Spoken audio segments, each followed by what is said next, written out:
So to start us off, we'll talk about what a strategic plan is and what it is not versus what an annual plan is. So a strategic plan, when we think about this is the goal to sustain the company's vision. This is typically a 3 to 5 year viewpoint, depending on the maturity of an organization. So these span multiple years and they're longer term objectives. Okay. With an annual plan, this tends to be a more tactical roadmap for execution of proposed work. It typically follows a fiscal year for budgeting cycle. Again, all of this is dependent upon the organization itself and the maturity on how they go ahead and kind of govern their planning mechanisms. But I do want to just clarify that strategic plan is something that is different than the annual plan. But obviously, we need to bridge those gaps to make sure that when you are building a tactical roadmap, that you are also aligning that work to the strategic goals of your organization in a very clearly articulated way. Annual planning is a great opportunity for socializing those strategic goals, any pivots that need to happen. So we'll be talking about some of the methods that we use to make sure that our annual plan is aligned with our strategic plan. Any questions on that? All right, so today our focus at Echo Consulting is on what we call strategic annual planning. So we want to make sure that we're constantly aligning the tactical plan to the strategic goals of the organization. So there's a couple of prerequisites, right? An organization needs to have a clearly articulated strategic goals and objectives that the wider organization is aware of. And the tactical plan has to map back to those strategic goals of the organization. So towards that end, we're going to talk a little bit about preparation for a strategic annual planning exercise for your organization. So when we think about strategic annual planning, first we break it down into who, what, where, when, why, right? Who are we going to include? What are we going to cover as part of strategic annual planning? Where are we going to have this on-site, virtual? This has been like a major concern for a lot of our clients last year, just being like they used to do off-sites. How are we really digging in deep in a virtual environment? So we'll talk about some of those strategies here, when to host this, and why are we dedicating time to strategic annual planning? We've definitely talked with clients that are just like, so much effort, it changes in 2 seconds afterwards. COVID was definitely like, oh, we had this great strategic annual plan. March hit and everything was out the window. Why did we even go through that? So we're going to talk a little bit about some of those concerns now on why you need to dedicate time to strategic annual planning. So why? A lot of words on this slide, I'm sorry. So why are we dedicating the time? Annual planning is a fantastic opportunity to realign the work that your team is doing behind the strategic goals. It's a great time for any pivoting and course correcting and really get your communication right behind what those strategic goals are, why they're important, and why every single member of your team and your organization needs to be aware of those strategic goals and why they're working towards them. This is really an opportunity to, I call it stop, drop, and roll, but to be proactive versus reactive, right? To take a moment, take a breath, and really look forward.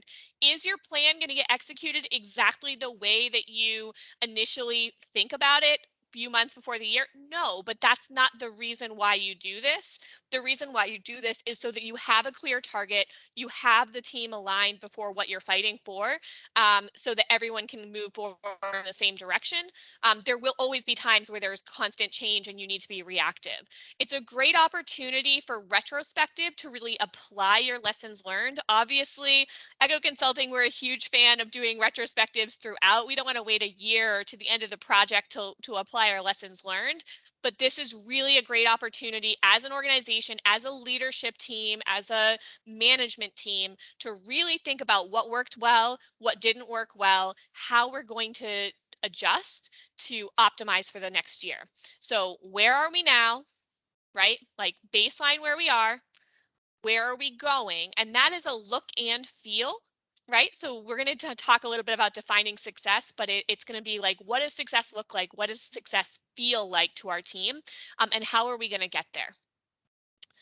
So when we think about planning, and I mentioned this when I talked about strategic plan versus the annual plan, every planning exercise, regardless of how big or how small, has a strategic component to it, a tactical component to it, and budget can be rolled up under tactical. But for all my CFO partners out there is a budgeting component to this as well. So whether we're talking budgeting for resourcing or capital expenses, there does need to be that thread as well, and it typically needs to be pulled out from the tactical work planning. Make sense? So the what? Strategic, tactical, budget. There can be additional levels there as well. We'll talk about culture and other components of this, but those are the three big buckets that we use at Echo Consulting. Okay. So who should be included? This is a great question, and I get it a lot. And it really depends on the size and maturity of an organization and the culture. So oftentimes when we're doing an annual planning exercise, there are multiple different phases depending on the person's role. So typically when we think about that strategic plan component, making sure that we're still aligned on that strategic plan, typically that is, a senior leadership C-suite, depending on the organization side, conversation first to really kick it off and make sure that that vision and mission and everything are aligned, and that any pivots in that strategic plan are communicated down. But there's also a conversation that needs to happen at a leadership team or department leads, definitely at a resource management side of things, depending on where your budget falls, definitely budget owners and components like that. So typically what you're looking for is a phased annual planning rollout that includes the strategic component, breaking it down into bigger chunks in the organization level, and then down to your budget owners and your resource managers for the more granular tactical components of that, to really understand.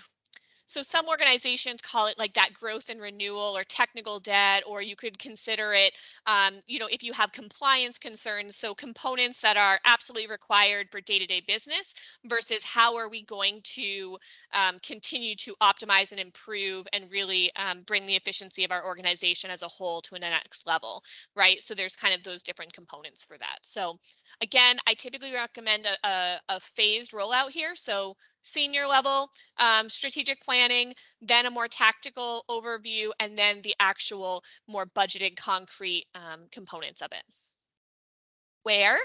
This is a question we're getting a lot right now. So if possible, the best practices recommendation is to find a space outside of your office, definitely. A place that doesn't have internet access is always a great place to find, so that you can really disconnect and focus.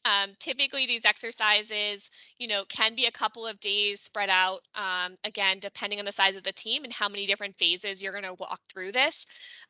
We have been running some of these virtually with COVID. So definitely utilizing Teams or Zoom or some other conference platform that your team is familiar with.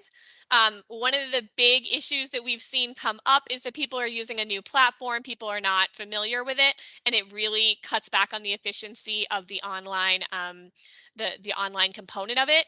It is absolutely critical to break up to prep breakout sessions and exercises ahead of time. You cannot just count on.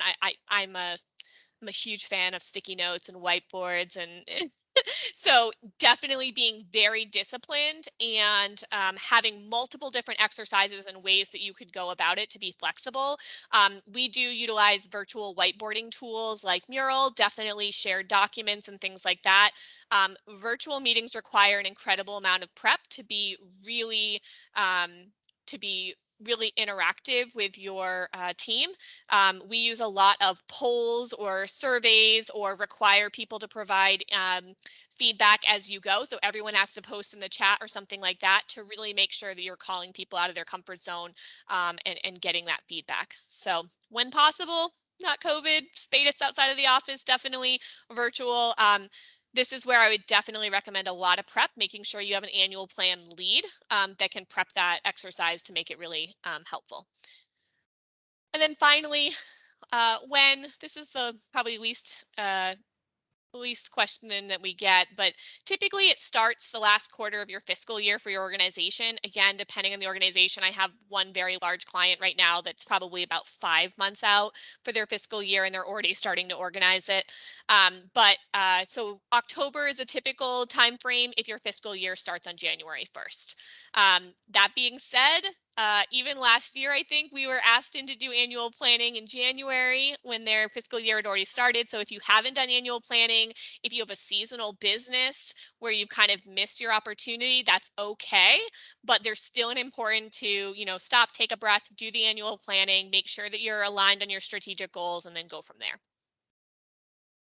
So couple other notes of points of note. So communicate who is responsible for pulling statistics or report necessary to make meetings effective. So that's when we think about where we are now, having a baseline, looking at your fiscal year so far, year over year. Every organization is different in terms of what data they have available, but making sure that we understand who is responsible for pulling those statistics.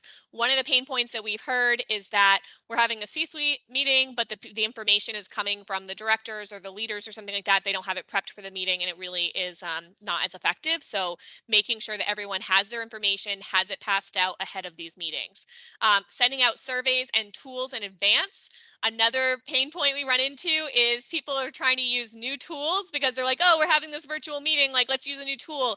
And none of the participants know how to use it, and they run into a bunch of tech difficulties. So it's really important that you're doing your prep, you do those surveys, you get the feedback, you spend the time to really put them together and get them out before actually trying to execute on a virtual meeting. So agenda, outline, structure, sorry, project management hat on, but a plan for how your annual planning should happen and what the due dates are and when the different teams should be. So I know that it changes, that's okay, but having an idea of what this is supposed to look like and people understand why due dates are important because it's going to impact other people on the team.